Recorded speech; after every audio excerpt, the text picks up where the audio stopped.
How are you? I'm doing all right. I'm doing all right. Doing all right.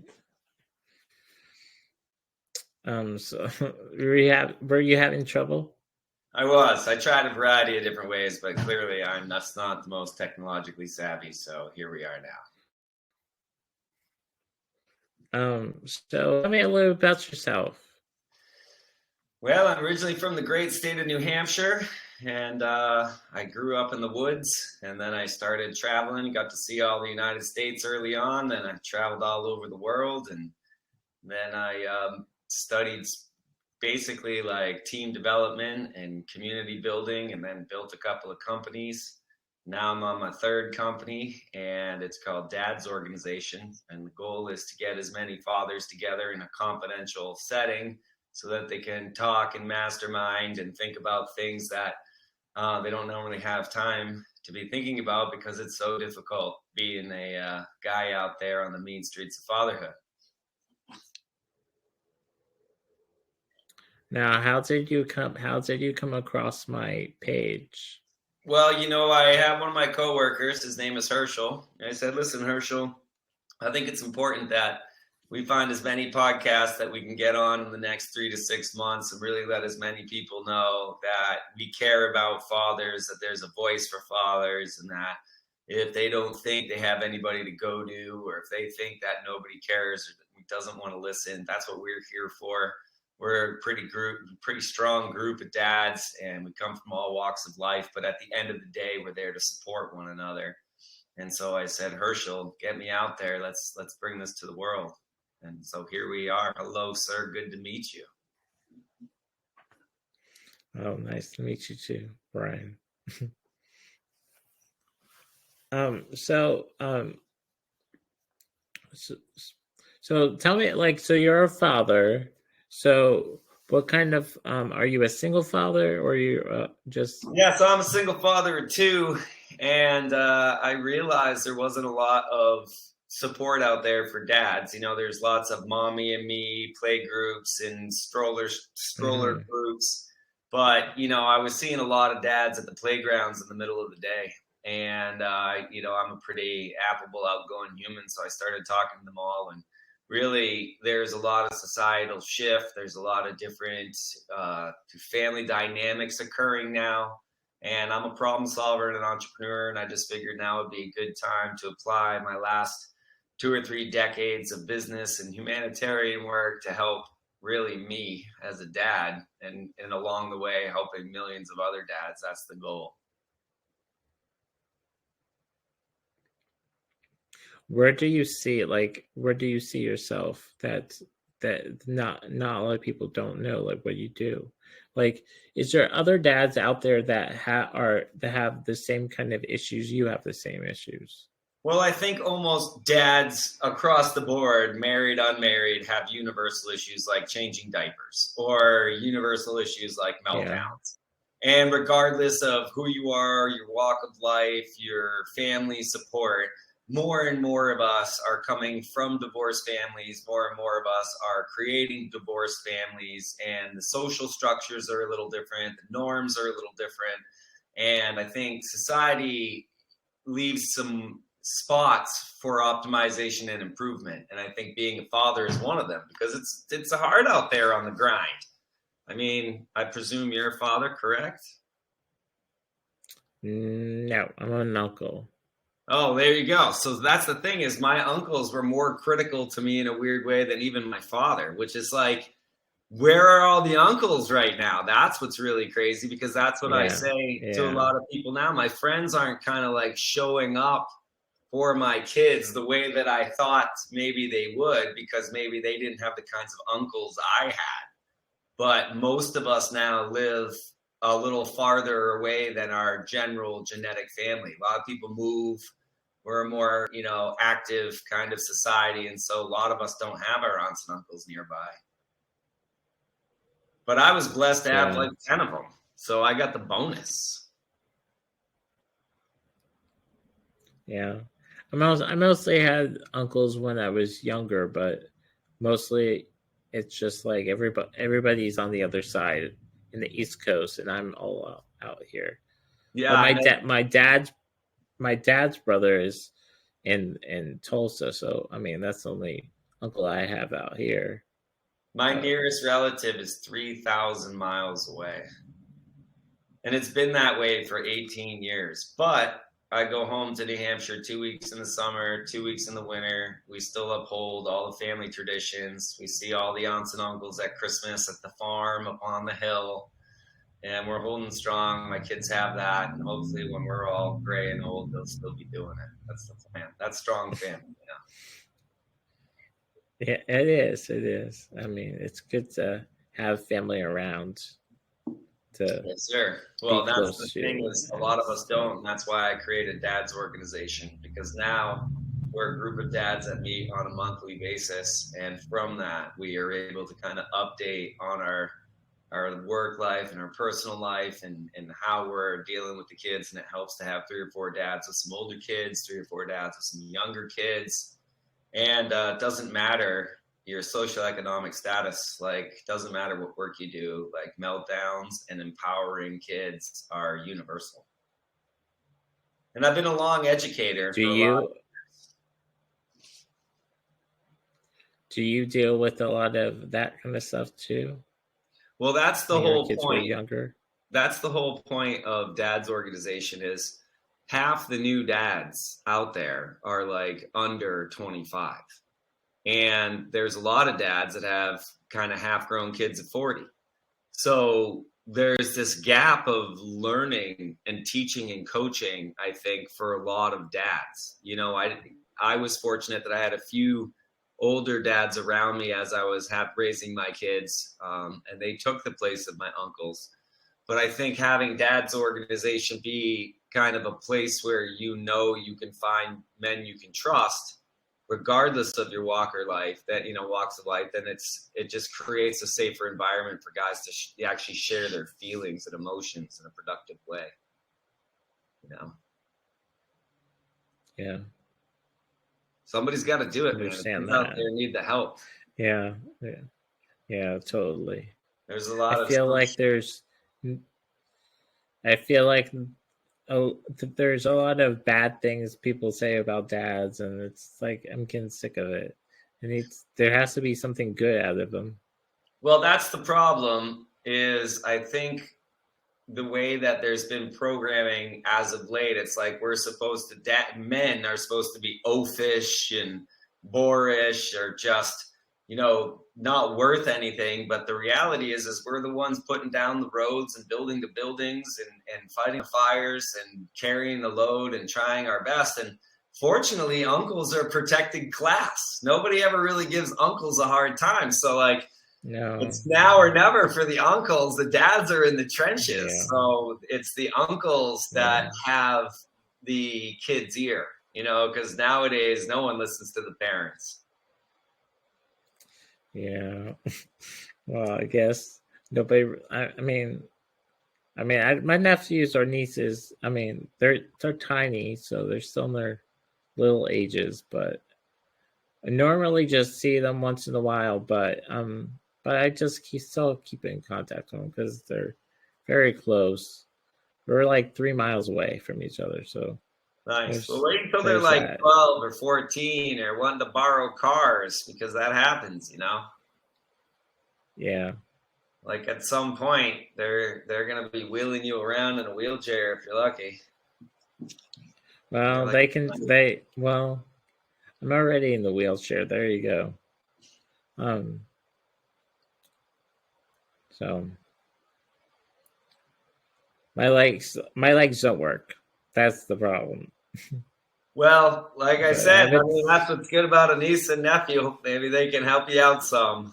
I mean, I guess it was not exactly the best figure of speech, but I think the message. Well, it's all right. It's all right. I see you being 80 and having great nieces and nephews, and probably grand nieces and nephews. Yeah, that could be it. That could be something. I know. Just imagine the nieces and nephews you have now, and then imagine like at some point they actually might be parents. Because really, I have great Yeah, aunts and uncles. My first set of family were great aunts and uncles, like all my aunts and uncles, they all had their aunts and uncles still alive. So I got two sets when I was growing up, and it was really impactful. that's kind of cool. I still have my grandparents, so they're still around. Yeah, see, I only So knew I only some of knew them one. are. I only knew one. My whole life I knew one grandparent.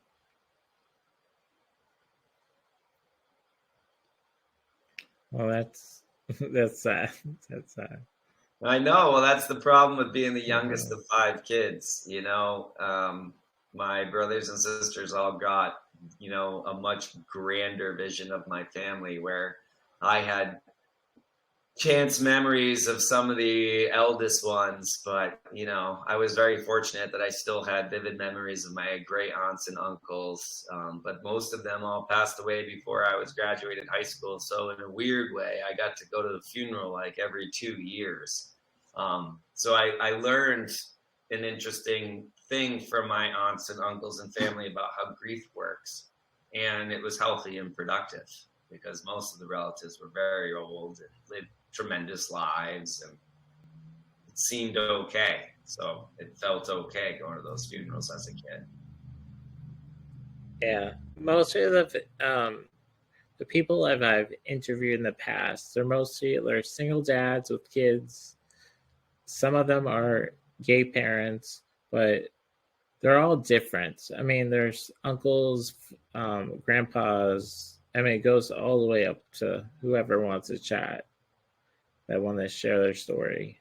Some dads don't want to share their story because they're afraid of the internet. But I mean, Well, that's the thing is, I feel like I need to promote more a message of hope and unity and support and empowerment for dads and uncles and for men really entirely, because like we need to heal as a nation, we need to heal as a gender, we need to heal in our roles in our communities. Like everybody's a little wonky right now, and that malarkey on the streets got to stop. We need to come together, and we actually need to get some kumbaya going again. We need some more love, yeah, representation of healthy dialogue and positive parenting and positive co-parenting and positive relationship building, so that we stop undermining the people we love in our families. Don't believe the hype. yeah.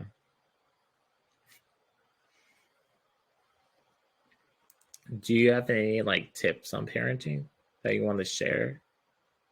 Well, obviously, I'm partial to believing in the power of a mastermind group. So, getting a group of dads together and meeting on a regular basis, or getting a group of community members that are adults who have a vested interest in a child, I think is super essential. Whether you're a parent, a co parent, the teacher, a coach, you're all kind of talking, trying to support the child. It provides a magnified energy of care. I think a lot of dads feel like they're out on an island, or they're just trying to do it all on their own. But when you build a few relationships with other parents that are men, divorced or not, they can help you get that kid to jiu-jitsu or pick up the kid and take them to soccer while you're working or whatnot. And the more we build on that community, the better the flow. And I think the more everything is in flow, the easier it is for everybody else, because it can be a hard grind out there. But with the right love, care, and attention, all that seems to melt away. And I think that's a good tip, is how do you create that social safety net of friends and family? And I think a lot of people are feeling isolated. And I think a lot of people feel left out. And I think we can correct and support that. That's really the goal. Every day, I just want people to feel like it's a potluck dinner and everybody's welcome. Do you have anything like you do with your kids that they like to do with you? Well, there are quite a few things that I think are important as core values for the family. I've tried to get them to do some volunteering, And the other thing is I've pushed for them to learn how to ski, because being from New Hampshire, I know how to be in the cold. And I think it's important for them to understand how the cold works, even though we live in Southern California. So I feel like trying to create annual trips, whatever they are really good for the family memory books. And so we try to do a couple of ski trips, and they begrudgingly go, and they're reluctant. But now they can get invited to like Aspen by some family, now they know how to ski. So that's what we're looking for, is the fact that they have a couple of hobbies or interests that they can lean on later. And, I've tried to teach them music. You ever played any instruments? Yeah. Played guitar for a little bit. Yes, yeah, I want them to And maybe then learn an instrument or two, so that they can, have something they can connect with other kids with. Like, oh, you play guitar, I play the bass. Let's become the next Nirvana, Yeah. I mostly do the singing, but that's the spoken word kind of style. Oh, I love that stuff, man. That's my jam. Spoken word. I mean, it's just writing that stuff is, just getting all your anger out. I'm going to drop a little knowledge like college for free, giving you out a degree. Here we go. To help is to create a condition of kindness, propels the spirit to the reaches of the highest, to be there for someone, to reach out your hand, to be part of the beauty, to do all you can for our people and for our world, creating a community of our hearts and open doors, be a part of something so true and so sweet. Helping is a condition of love we all can reach. Oh, Uncle Time. Oh. Sorry, I couldn't help myself. No, it's all right. That's all right. You got a little something in there. I don't have a lot of time. No one ever talks about poetry in my world, but I love that stuff.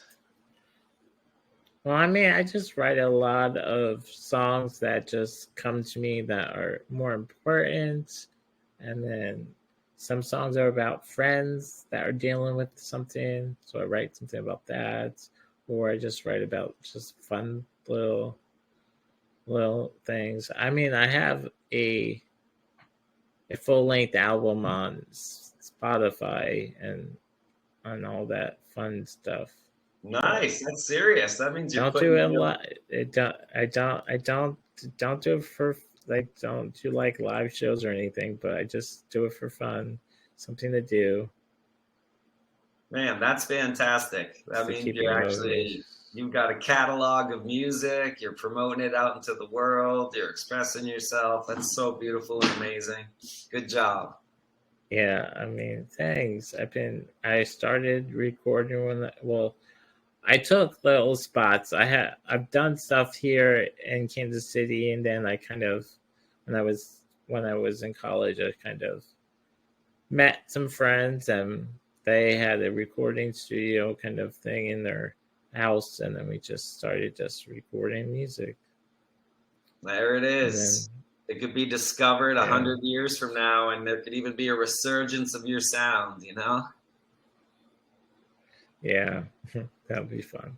I mean, it's you dedicatedly birthed it. You created the album of art. That's what it's all about. I have never made an album. You got me there, Yeah. I mean, I do so many other things to keep going with the podcasting. I have a cookie business on the side, so I mean, I do everything. I'm just nice. If you ever want to talk business, let me know. I train CEOs all over the world. If you ever want to talk that cookie business, let's scale it. But yeah, just doing a lot of trying to get my podcast going. Because I have 2 podcasts. Mostly I have a couple more, but I just like doing what I do. That's good. You got to make time to express yourself. Yeah. So the other thing is I've learned is the world is full of consumers, and there's a lot less creators. And so it's like, everybody wants to eat vegetables, but there's a lot less farmers than there are people that eat vegetables. Similar.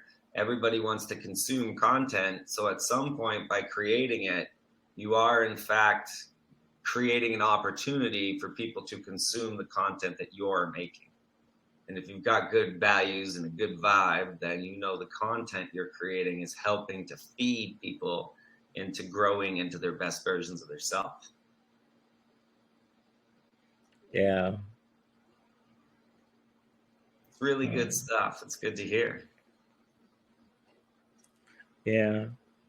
Well, I was like, I was happy that we're doing this interview, and um, there's I was very busy this past week interviewing everybody. This was crazy week. And then this Friday is I got nominated because I'm a part of a group in Kansas City called the Best Buddy Citizens, and I got nominated to be the champion of the year in Kansas City. So just raising so much money for that, and just so everything. Hopefully, I win, but I mean, it's been a busy week. I'll tell Hey, you that. just A to busy be week. considered champion of the year, that's like elite level status, uncle power right there. You know, one day Yeah, you'll tell your yeah, niece and nephew you're like champion of the year here. yeah. Those are great So I mean, impacts. I'm proud of you, man. Look at you yeah, go. yeah. Thank you, thank you. That's It was a awesome. lot of work. I'll tell you that. But finding all restaurants and places that would donate, and um, so yeah, You're putting on doing events. You're that. making it So happen. yeah, yeah. That's a milestone. So, Speaking of milestone, I got a birthday. My kid's birthday is tomorrow. After this call, we're going out to dinner. well, that's exciting. How old? 13. Wow. Well, that's a good age. Yeah, it's a 13. little intense. Start of the Guy. started starting the starting the year off with 13, a 13-year-old Yeah, it's birthday. crazy. It's crazy when your kids like become big. They're, a little baby Yeah. becomes 5'10", you know, Yeah. right before your eyes, in a blink of your eyes, they just get big. Yeah. Yeah. You'll What see. was your favorite part of being a dad, of like raising a child that or little? There's some really tiny subtleties, like when my son goes over to my djembe, and which is a drum, and he kind of starts to play it, and I see him get it, and I see the work that I've done to understand the drum, and he's like right there, and he's so young, and there's an exposure to the drum where I didn't get exposure to my teenage years. So it's really cool when it starts to come out, or like, my daughter starts to share some sort of creativity, or um, she'll just do something that really reminds me about myself or a brother or sister. And it's just really cool. It's the small things, the little things that almost go unnoticed. Were you afraid of changing a diaper? No, never. No problem with any of that. I always, I rolled up my sleeves and got every job done I needed to do. When I had to build the crib, I built the crib. When I had to change diapers, I changed the diapers, made food, juggled bottles. I enjoyed it. It was just labor job to me, and I didn't have any issue with it whatsoever. And I know it's very difficult for some people, but um, I worked like hard labor in my early days in high school and in the early days of college, and so just busting out the job as my duty and task never seemed, you know, overwhelmingly difficult. There were times, there were challenging moments and poop all over the place, but at the end of the day, like, it was an easy Yeah. labor because it had a lot of meaning to it. Yeah. Just got to do what you got to do, right? Yeah. Yeah. Yeah. You gotta do what you gotta do. You don't want to let that child be sitting in that dirty diaper for that long. Yeah, there's all sorts of different terms. We used to say there's like blowout diaper, it goes all the way up their back, leaking diaper all the way down. Yeah, yeah, I was just sharing yeah, with a friend. She's starting with a new baby, and I explained to her for the next many years she'll be paying for diapers every week, every month, every day. And then one day, when you finally get them potty trained, you like regain like 50 grand a year. It's just that bill stops, you know. yeah, yeah. But then they Well, start eating. that would be. Then they start eating Start heavy, and the eating. diaper money changes to toilet paper and lunch and dinner money. Yeah, I mean that's a lot of money going out of the house, but I Yeah. mean it's No, worth it. I mean, we got to get a dad's cadre going in Kansas where you are. We got to figure out how to invite 6 or 7, 10 dads together. And then I can lead a little training on the format of the way we run our meetings. And then, hopefully we could get a group going every month. I'm in a group that we've met every month for over a year now. And we really empowered ourselves, Yeah, it would be nice to find more dads that would more. Mostly the dads that follow me are from all around the world, but I feel like if trying to find more dads in Kansas City is the hardest. Yeah, because most of them are not on the social media. There's a lot of data that says that men start to lose a lot of their friendships in their 40s because, they're working, they have life. And then also when you look at the regrets of the dying, one of them is that they wish they didn't let golden friendships go. And so I think that's really one of the hardest problems is we men don't make time or create time to get together and to be in brotherhood. And you hear about the stories of like poker night and things like that, but there needs to be some updated versions of that. And there needs to be a concerted effort to bring guys together to lower the trauma, the difficulties, the, suicidal ideations, whatever it is, because when you get the group together, something pretty perfect occurs because it's part of our evolution where, people supporting other people really lowers a lot of stress. It really adds a lot of foundation. And it really creates a lot of support for each family, and the kids benefit from it. So that's why we got to find some more dads. Yeah. Because to let it not happen is slowing our role, I mean, mostly a lot of people go to watch games, but I mean, a group of guys will go to watch a game, but I mean, that's the only thing I've heard. Because my brother-in-law does it all the time, but it's a tough thing because you can't really open up about heavy topics when half the people are really into the game, half the people don't care about the game, and everybody's drinking beer, Whereas when you get together, we make pizzas, pizza ovens. Sometimes there's a few brews, but that's really our time in that confidential setting where we can actually kind of talk about things that really matter. Becoming an empty nester or dealing with a kid and like social issues at school. These things turn up and we're able to share them.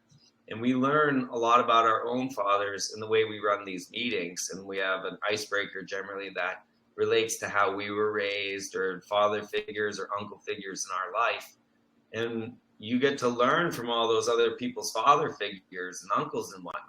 And so that shortens the learning curve for our own abilities as a dad. And I think that has a lot of value. Yeah. So we just got to keep it up. I think there's a lot of things in this world that we need to do to make it better. I know. That's why I figured we got to start it in the family. I built one company, works with takingpositiveadventures.com, takes all the kids out into the wilderness, and we do whole school groups. And then another company I started, Onyx Teams, dadswork.com. That one works with all the corporate groups. It does corporate social responsibility programs and businesses and helps communities. And then this is kind of the third part, mom's organization and dadsorg.com. And I feel like if I can get all of these things working, then I'll be actually healing and helping thousands and millions of people. And that's my goal. Is I want a dad's org and a mom's org meeting occurring in every single city in the world, just like Alcoholics Anonymous or Narcotics Anonymous. There's AA in every single city. And it's self-supporting and self-sustaining. And I think dad's organization has the same capabilities. And, I think if dads can come together and know where to go, then at the end of the day, the kids and the moms are going to benefit. I'm on a mission, Daniel. I'm on a mission. Yeah, it sounds like it. I mean, I would love to do something with the uncles. I mean, it would be great to do something, get that for the uncles, and get something going out here, just like having like a night and just hang out at a bar or something, or like a local. Yeah, go down to the park and play some bocce ball and talk shop, because uncles, man, my uncle was incredible. He mailed me articles for magazines. He said, hey, come mow my lawn for X amount and I'll go take you on a pilot's lesson. So I earned $200 doing yard work. And then he brought me to the airport to do a pilot lesson that's cost me $200. So he kind of taught me the value. My uncle also taught me about wearing a suit for court or funerals or marriages or, job interviews. They were essential. My uncle showed me which arm to wear my watch. I remember my uncle pointing out that when I cut a steak, I should only cut one piece at a time, because I sat there and cut up the whole steak at once. And he said, it's customary for gentlemen to just eat a steak one bite at a time, Ryan. I could go on and on and on of all the things my uncles taught me and continue to teach me. They gave me a book called The Millionaire Next Door when I was 14 that taught me how money worked. And that's something that everybody should be learning on, is how money works, because the whole world runs on it, Yeah. I was thinking of I've seen it last week, a week ago, a lot of dads are having trouble on trying to change their child's diaper in the restroom, and they're always changing in the car, and it's so hard to find places because there's not a lot of changing stations in restrooms for men. So I was thinking of maybe doing a fundraiser maybe next year and trying to raise money to get more changing stations and more restrooms and restaurants. Yeah, that's a great idea. Maybe start with the number 5, figure out how much each one costs. Maybe each one's a couple $100. That means with $1,000, you could do 5 places.